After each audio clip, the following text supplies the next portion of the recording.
किसान भाई के पास हम आए हैं। उन्होंने उड़द की फसल लगाई है और लगभग 130 से 140 एकड़ में एक ही किसान ने लगाई है और पिछले कई वर्षों का इनका अनुभव है।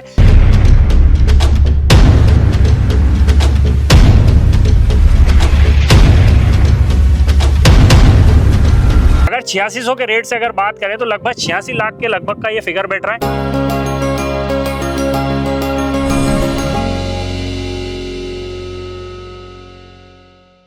बारिश के सीजन में सोयाबीन के अलावा ऐसे कौन से विकल्प है जिसको हम लगा के हमारी खेती में सोयाबीन के लेवल का या उससे ऊपर का मुनाफा निकाल सके। जी हाँ किसान भाइयों, बहुत सारे किसानों का इस बार सवाल आया था कि सोयाबीन का विकल्प हमको बता दीजिए जिससे हमको मुनाफा तो मिले ही मिले, साथ में हमको बुआई करें तो खर्चा भी हमें कम देखने को मिले। मक्का और लाल तुअर एक विकल्प हो सकता है, लेकिन कई सालों से हम देख रहे हैं कि हमें जो है मक्का के अंदर खाद की उपलब्धता नहीं होने के कारण मक्का हमारे लिए जो है चैलेंजिंग हो चुकी है। उसके अलावा मक्का के खर्चे की बात करें, बीज की बात करें तो खर्चा काफी ज्यादा पड़ जाता है। कई बार तेज हवा चलने के कारण आपकी मक्का गिर जाती है, वो भी रिस्क आपके खेत में बढ़ जाती है। तो इसीलिए इस साल का जो विकल्प है वो आपके लिए शानदार होने वाला है।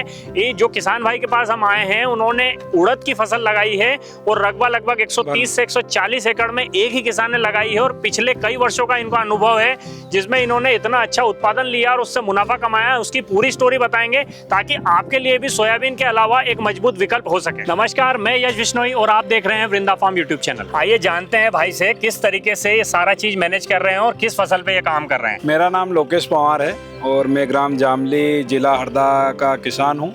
मेरे पिताजी का नाम नर्मदा प्रसाद जी पवार है। तो लोकेश जी, हम आपसे ये जानना चाह रहे हैं कि इस बार लोगों ने सोयाबीन का विकल्प चुना है और सोयाबीन के भाव भी आपने देखे आसमान छू रहे हैं, तो आपने सोयाबीन को छोड़ के उड़द में जाने का क्या ऐसा कारण रहा और इतने बड़े रकबे में जाने का क्या कारण रहा? इसका कारण ये रहा, सीधी सी बात है कि सोयाबीन तो हम कई सालों से बोते आ रहे हैं और हर साल हम देखते हैं कि उसका बीज बहुत महंगा मिलता है और जब किसान मंडी में बेचने जाता है तो उसके आधे भाव भी हम किसानों को नहीं मिलते हैं।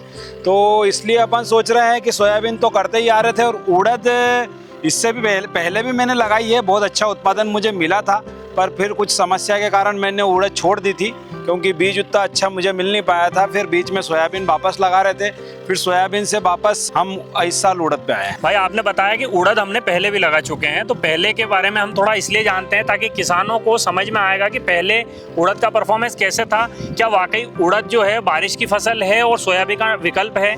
क्या उड़द इतना पैसा दे सकती है कि हम सोयाबीन के अलावा इसको मतलब प्लान कर सकते हैं? बहुत सारे सवाल हमारे मन में भी है और किसानों के मन में भी है, तो हम इसका जो है पूरा जानना चाहते हैं। आपने पहले लगाया था तो कितने एकड़ में लगाया था, कौन से साल में लगाया था, क्या उत्पादन आया और क्या आपको रेट मिला, और कितने साल तक लगाने के बाद छोड़ा और क्यों छोड़ा? सबसे फर्स्ट ईयर मैंने जो लगाई थी वो लगभग 15 एकड़ के लगभग में लगाई थी मैंने जी। तो मुझे उसका लगभग 10 का एवरेज मिला था। अच्छा।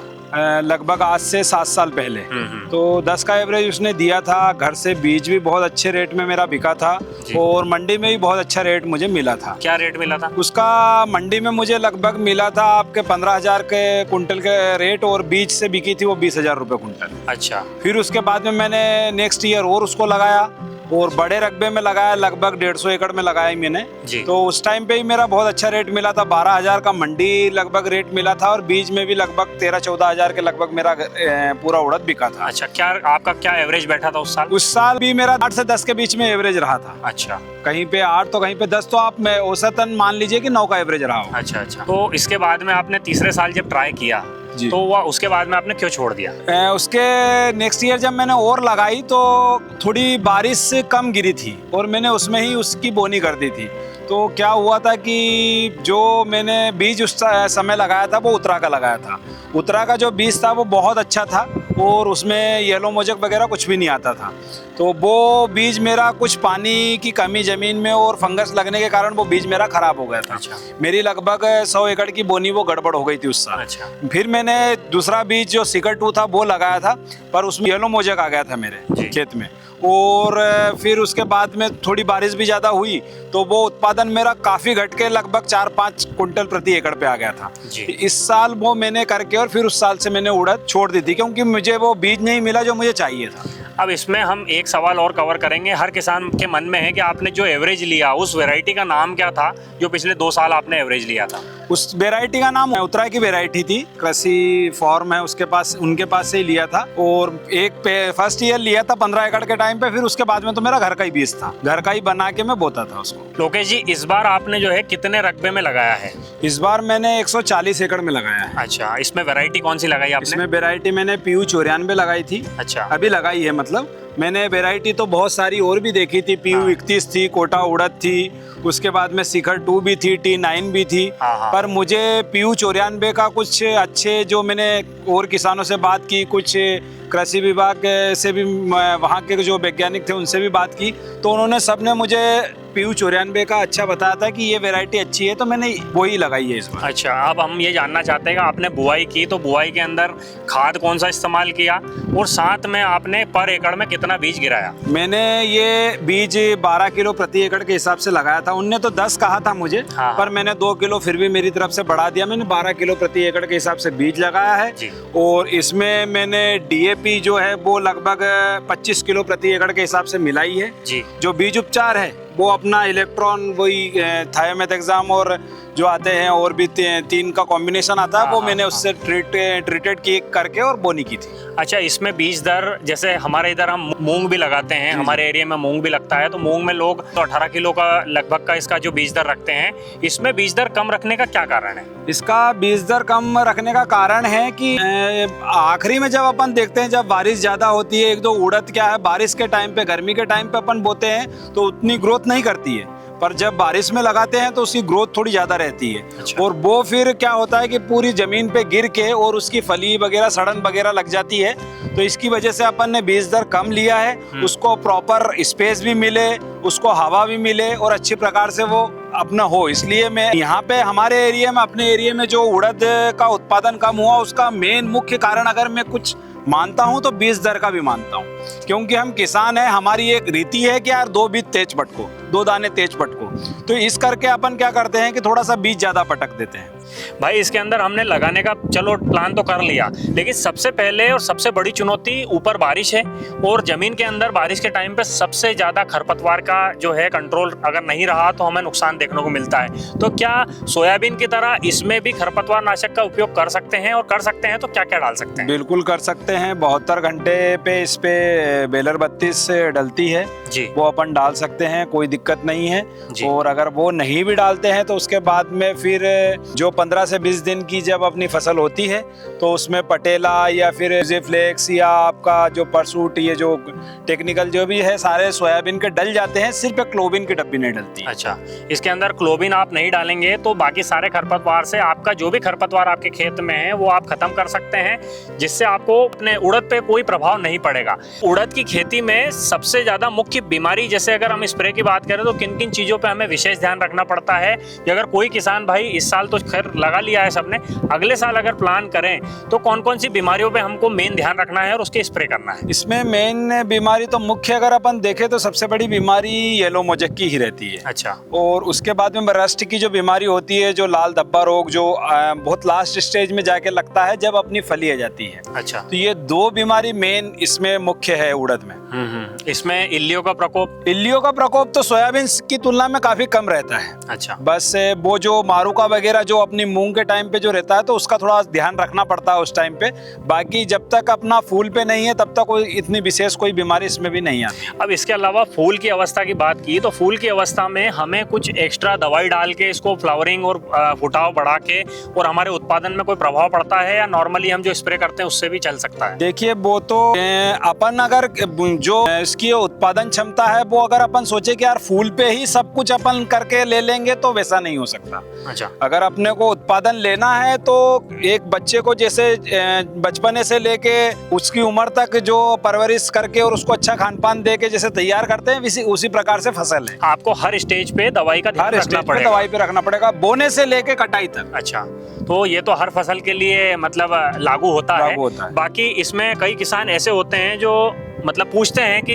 इसमें फूल के टाइम पे कोई पर्टिकुलर वो टॉनिक डालना है या उससे कुछ प्रभाव पड़ता है। हालांकि ये चीज़ तो निश्चित है कि जो भी पौधे की रिक्वायरमेंट होती है, मिक्स माइक्रोन्यूट्रिएंट की आवश्यकता होती है या कोई भी डिफिशियंसी रहती है, तो उसकी पूर्ति आपको करना पड़ेगा, चाहे कोई भी फसल हो। रही बात, इन्होंने बताया कि इसके अंदर रस्ट की समस्या आती है, तो उसके अंदर आप फंगिसाइड का उपयोग करके उसको ईजिली मैनेज कर सकते हैं। लेकिन वो भी आप ध्यान दें कि आप समय से पहले जब उसके अंदर आने की अवस्था इक्का दुक्का आपको दिखे, उस टाइम पे अगर उसका कंट्रोल करेंगे तो आपको प्रॉपर आपका उसका रिजल्ट देखने को मिलेगा। उड़द की खेती में हमको एक चीज और बताइए कि इसका जैसे सोयाबीन का एक एवरेज उत्पादन हमारे इधर फिक्स है कि 5 से 6 क्विंटल या 7 क्विंटल तक होता है, वैसे उड़द का क्या एक एवरेज उत्पादन निकल सकता है इसमें? ये उड़द का भी एवरेज उत्पादन लगभग यही है जो सोयाबीन का है, 6 से 7 कुंटल प्रति एकड़ औसत उत्पादन है। पर उसके बाद में वो किसान पर, खेत पर और उसकी मेहनत पर निर्भर करता है कि वो क्या ले सकता है उत्पादन जी। इस बार क्या है कि थोड़ा बड़ा रकबे में लगाने के कारण 2-3 चीज थी। एक तो सोयाबीन का बीज का भाव वो काफी हाई है, तो उसका जो आधी रेट में उड़द लगभग अपने खेत में लग जाता है जी। तो वो है। उसके बाद में अल्नीनो का जो इफेक्ट इस बार बता रहे हैं, कम बारिश का, तो कम बारिश उड़द काफ़ी अच्छी फसल रहती है, तो इसलिए उड़द का अपन ने लगाया। और उसके बाद में पल्सेस है ये, इससे ज़मीन में जो होती है अपने नाइट्रोजन की उपलब्धता होती है, तो फसल ज़मीन के लिए भी बहुत अच्छी है। तो इसलिए, और उसके बाद में सोयाबीन हम देख रहे हैं कि काफ़ी दिक्कतें आती है हमारे को जब हम मंडी ले जाते हैं भाव में, तो भावांतर वगैरह ये वो कुछ रेट नहीं मिलता, आज तक ही नहीं मिला है। सोयाबीन का हमेशा बीज का रेट बहुत हाई रहता है और जब किसान मंडी में लेके जाता है तो कुछ भी नहीं मिलता। ये जो उड़द है इसको पूरी सरकार खरीदती है। अभी हम देख रहे हैं कि मूंग का प्रति एकड़ 1 कुंटल 20 किलो के लगभग वो मूंग खरीद रही है सरकार, बाकी उड़द का 100% सरकार खरीद रही है। तो इसकी डिमांड हमेशा रहती है और इसलिए इस फसल को हमने लगाया। उड़द के एमएसपी की बात करें तो एमएसपी के रेट क्या रहता है इसका? उड़द का एमएसपी का रेट 8200 तो सरकार का, और 400 रुपये बोनस। अच्छा, 8600 रुपये इसका रेट रहता है। अच्छा, इसमें हम अगर जैसे कोई भी किसान जानना चाहेगी कि एवरेज उत्पादन इसका क्या निकल सकता है, जिससे किसानों को एक लेवल पता चले कि कितना मुनाफा इससे हो सकता है, तो थोड़ा बताएंगे आप? देखिए, मेरा 140 एकड़ में उड़द है। अपन औसतन 7 का एवरेज भी मान ले तो लगभग 1000 कुंटल के लगभग होती है, और रेट आपको पता ही है, उससे आप अनुमान लगा सकते हैं कितना है। और वही एवरेज लगभग सोयाबीन का भी है, पर यह है कि रेट आधा रह जाता है। 4200-4500, ज़्यादा से ज़्यादा 5000 रुपये अपनी सोयाबीन बिकती है जी। तो बस यही इसमें और रेट में ही मेन फर्क है उसका। वो कहते हैं ना, हाई रिस्क हाई प्रॉफिट वाला गेम है। ये हम पहले भी कर चुके हैं, तो इसलिए मैंने रिस्क ले लिया है कि इसको ऐसे करते हैं। और बाकी सब किसान जो है अपने विवेक से इसकी खेती कर सकते हैं। थोड़े बहुत रकबे में पहले स्टार्ट कर सकते हैं, आप बड़े रकबे में मत करिए। जैसा जैसा आपको, अगर आपको लगता है कि नहीं यार ये खेती मुझे समझ में आई है, मेरे खेत में अच्छा उत्पादन दे रही है, तो आप उसे बड़े लेवल पर कर सकते हैं। इसमें मैं आपको एक चीज़ और बताना चाहता हूँ कि जैसे कि ये जो भारी ज़मीन होती है जहाँ पे पानी निकासी की उत्तम व्यवस्था नहीं होती है, तो वहाँ पे इस उड़द को नहीं लगाना चाहिए किसान को, जो मेरा मानना है। क्योंकि ये क्या है कि मूंग हुआ, उड़द हुआ, ये गलना बहुत जल्दी स्टार्ट करती है।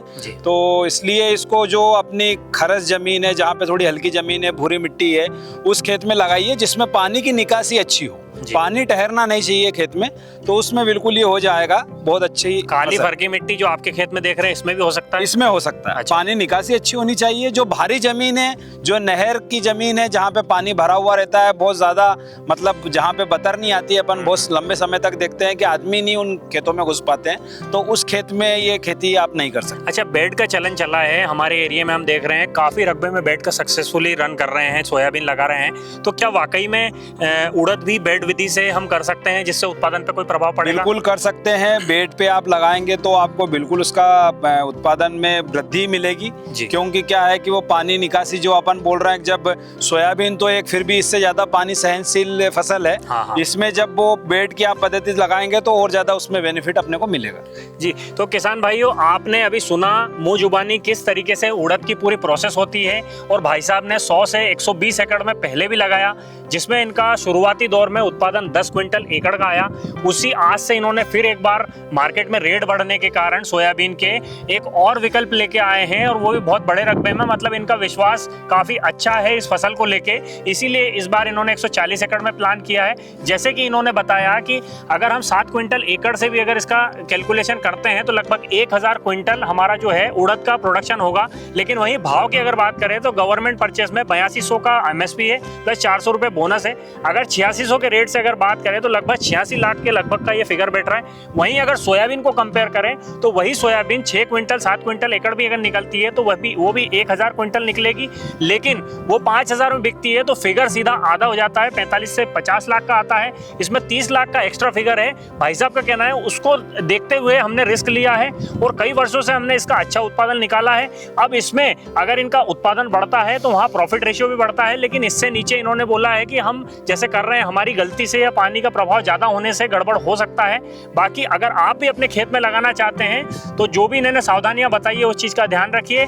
अगर आप लगाने के इच्छुक हैं तो लिमिटेड एरिया में स्टार्ट कीजिए, कम एरिया में स्टार्ट कीजिए, भारी ज़मीन को अवॉइड कीजिए, क्योंकि हम कोई भी चीज़ शुरुआत करते हैं तो बड़े रकबे में करते हैं तो रिस्क चांसेस बहुत होते हैं। हमें उस वैरायटी या उस पर्टिकुलर फसल के बारे में ज़्यादा नॉलेज नहीं होता तो हमारे फेल होने के चांसेस बहुत ज़्यादा होते हैं। पहले साल आप लिमिटेड एरिया में करके उस वैरायटी को, उस बीज को, उस फसल को समझिए कितने दिन में आ रही है, कहाँ मार्केट है, कैसे चल रही है और क्या क्या इसकी मुख्य बीमारियां हैं। उसके हिसाब से अगर आप प्लान करेंगे तो आप हो सकता है कि बहुत अच्छा विकल्प के रूप में उड़द को देख सकें, क्योंकि बहुत सारे एरिया में इसकी खेती हो रही है। एक चीज़ मैं और इसमें ऐड करना चाहता हूँ, क्योंकि मैं भी किसान हूँ। हम किसान की पीड़ा समझ सकते हैं कि क्या होता है अगर हमारा एक साल अगर कोई फसल या एक सीजन की फसल अगर नहीं होती है तो वो हमें पूरे साल उस चीज़ से सफ़र करना पड़ता है जी। तो इसलिए किसान क्या है कि हर चीज़ को ट्राई करें, छोटे रकबे में करें जी। कभी भी बड़ी रिस्क ज़्यादा नहीं लें, छोटे रकबे से उसको शुरू करके अपने उसको रकबे को बढ़ाते चलें। क्योंकि हम किसान लोग हैं, हमारे पास दूसरी आमदनी नहीं, जो आमदनी है वो खेती किसानी की आमदनी है जी। तो बिल्कुल हमें हमारे बिल्कुल जिस प्रकार से एक प्रोसेस होती है उस प्रोसेस से हमें चलना चाहिए, तो हमें किसान को वो उसमें बेनिफिट मिलेगा, मतलब लॉस की संभावना बहुत कम रहेगी। धन्यवाद लोकेश भाई, आपने बहुत अच्छी जानकारी दी और किसानों को एकदम सटीक जानकारी दी। इतनी अच्छी जानकारी वो समझ पाएंगे और अपनी खेती में एक नए विकल्प को जोड़ पाएंगे।